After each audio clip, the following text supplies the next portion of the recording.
Back here in Nigeria, President Bola Tinubu has welcomed fresh investment interest from Qatar, particularly in agriculture and food security. Receiving Qatar's Special Envoy Mohammed bin Al-Khalifi at the State House, the president assured Nigeria remains open to strategic partnerships and is ready to implement all existing bilateral agreements. A high-level Qatari business delegation is expected in Nigeria soon, following up on President Tinubu's state visit to Doha last year. President Tinubu praised Qatar's global peace efforts and directed key ministers to fast-track agreement implementation. He also highlighted ongoing reforms aimed at simplifying Nigeria's tax system for foreign investors. Dr. Al-Khalifi, Qatar's Minister of State for Foreign Affairs, reaffirmed his country's commitment to deepening ties with Nigeria in agriculture, petrochemicals and peace building across Africa and the Middle East.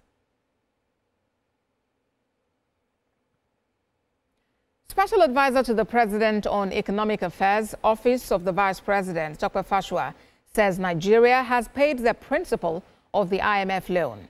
The presidential aide, who was a guest on TVC News program Journalists Hangout, says the president should be commended for this feat 2 years after taking the saddle of leadership.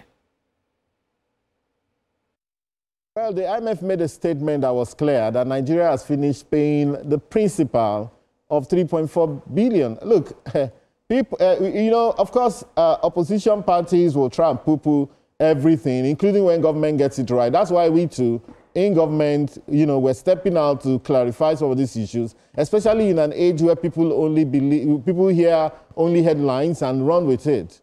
And sometimes some people can be mischievous and so on.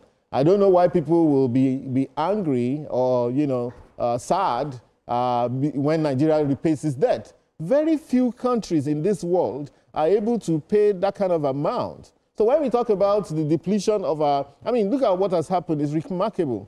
The central bank under Mr. Cardoso, coming into office just about less than 2 years ago, has been able to clear 7 billion of forwards and monies that they were obligated to pay, which had become an albatross around our neck. They've been able to clear 30 trillion naira and securitize some of it, okay, by repositioning, in the balance sheet of the central bank, which even came out 2024. The balance sheet was published a few days ago.